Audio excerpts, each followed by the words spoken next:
Ministre. La parole est à Madame Marie-Christine Dalloz. Merci, Monsieur le Président. Ma question s'adressait à Monsieur le Premier ministre. Voici le troisième projet de loi de finances rectificative. Tous les indicateurs macroéconomiques sont dans le rouge. Par rapport au produit intérieur brut, prévision de déficit à 11,4%. La dette explose littéralement à 121%. Les perspectives à venir sont particulièrement inquiétantes, avec la menace de faillite en cascade et du retour au chômage de masse. La relance économique est un impératif et nous devons entamer une course contre la montre pour accélérer la reprise. Le soutien massif à l'emploi doit rester la priorité absolue de votre gouvernement.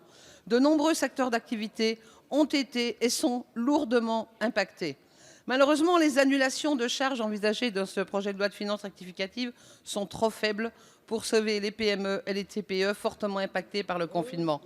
Le gouvernement ne propose qu'une annulation des seules charges sociales, alors que nous réclamons également les exonérations de charges fiscales. Les demandes de report de charges dépassent les 30 milliards d'euros au niveau national. Les annulations de charges proposées par ce PLFR sont de 3 milliards. 30 milliards d'un côté, 3 milliards de l'autre, 10%. Nous, les Républicains, nous proposons un plan d'aide global qui adapte le soutien de l'État en fonction de la perte du chiffre d'affaires. Le gouvernement a opté pour une réponse secteur par secteur, mais vous laissez précisément de côté un certain nombre d'entre eux. Monsieur le Premier ministre, le bateau tangue, à vous d'affronter la tempête et de redresser la barre. Un plan en soutien, oui. À quand un plan de relance? Merci, chers collègues. La parole est à Monsieur Gérald Darmanin, ministre de l'Action et des Comptes publics.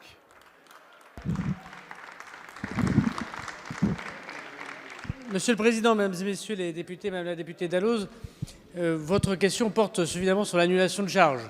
Vous avez vous-même souligné le fait que le gouvernement, à la demande du Premier ministre, annule les charges patronales et sociales pour les secteurs annoncés par le Président de la République, reporte jusqu'à 36 mois l'intégralité des charges sociales des entreprises qui le souhaitent, annule au cas par cas les charges patronales et sociales en cas de difficulté.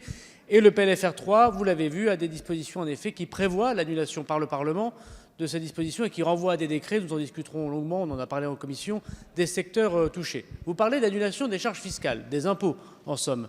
Madame la députée, permettez-moi de vous dire que nous nous rejoignons. Une entreprise ne paye aujourd'hui, pendant la crise économique qu'elle a vécue, que la TVA, et elle paye la TVA que si elle a fait du chiffre d'affaires.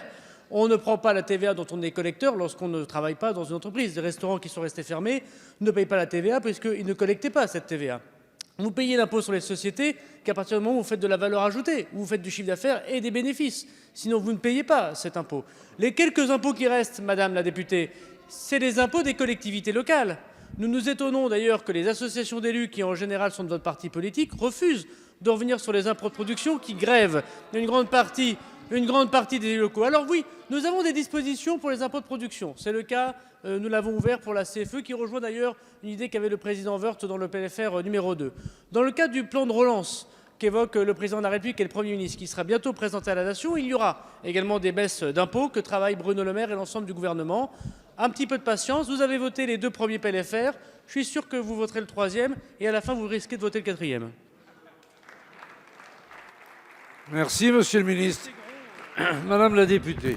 Oui, merci, Monsieur le ministre. Vous oubliez une chose, c'est que la situation de la France dans laquelle nous étions pour aborder cette crise était la plus défavorable d'Europe, en matière de dette, en matière de déficit. Et c'est ça notre problème aujourd'hui. On n'a pas les moyens aujourd'hui de mettre un vrai plan de relance et c'est votre problème. 10% seulement des reports en annulation, ce n'est pas suffisant. Merci, Monsieur le ministre. Je ne vous ferai pas d'injure, et je pense que ce n'est pas l'objet, je crois, la concorde nationale que veut le président de la République, d'évoquer les chiffres des comptes publics dans lesquels nous avons trouvé le pays, Madame Dalloz. Mais aujourd'hui, la France emprunte à des taux négatifs. Elle finance, elle protège et protège les Français. Et ne vous inquiétez pas, le plan de relance sera parmi les plus ambitieux de tous les pays occidentaux. Merci, Monsieur le ministre.